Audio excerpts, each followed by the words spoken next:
All right, so this video is just to kind of show you some of the things that we found. As we can see, this is the inside part of the transmission, inside the bell housing. We can see these stains. All these staining is definitely transmission fluid, transmission oil. There's a couple things to note. The three main possible spots where we could have a leak. One, and this is the most common one, is basically the seal. That is the most common one. That's the one that we actually suspected initially that the leak could come from. Another spot is, if you take a look at this metal ring right here around the seal, this is actually part of the oil pump.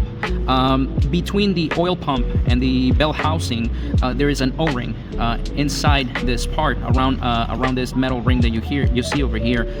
In order to replace that ring, you essentially need to disassemble the transmission. You have to kind of open it up in order to replace the ring over here. This is something that gets done usually when a rebuild gets done.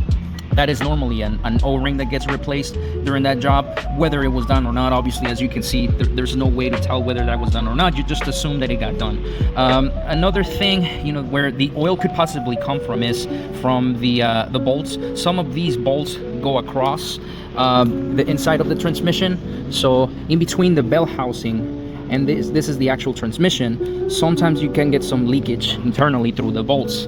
I mean, obviously, because of the amount of fluid and the amount of time the leak has developed, it is very hard to tell whether the leak is actually coming from the bolts or not.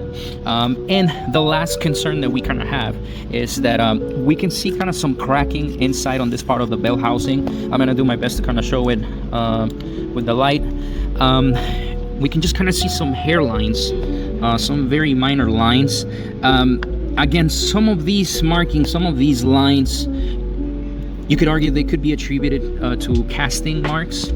However, it is very difficult to tell whether they're casting marks or actual hairline fractures. There's no way to prove it. There's no way to test it. We cannot pressure test it. We cannot smoke test it. Obviously, because we cannot put the transmission under operation because it's disassembled, there's no way to prove that theory. One thing I can confirm for sure is that the leak was not coming from the engine side. This is the engine side where the rear main seal is located. We can see that this entire area is completely dry. So that we can confirm for sure that the issue was not coming from the engine side. But those are the things that we kind of noticed, and then I'll just kind of go over more in detail about our findings with you over the phone.